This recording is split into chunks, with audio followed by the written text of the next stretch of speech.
video to show you how to connect your iPad to your Zoom call so you can screen share to your iPad and display that.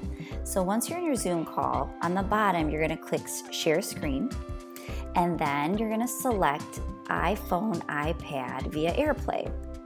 Click that, select Share, then you'll see the steps for what to do next. You're going to grab your iPad, make sure it's on the same Wi-Fi that your computer is on, and you'll pull down to get your options to screen mirror. So once you see screen mirroring, you will look for the Zoom name and connect to that. Once you connect to that, your iPad is now shared to your Zoom. So you can open up any app that's in your iPad.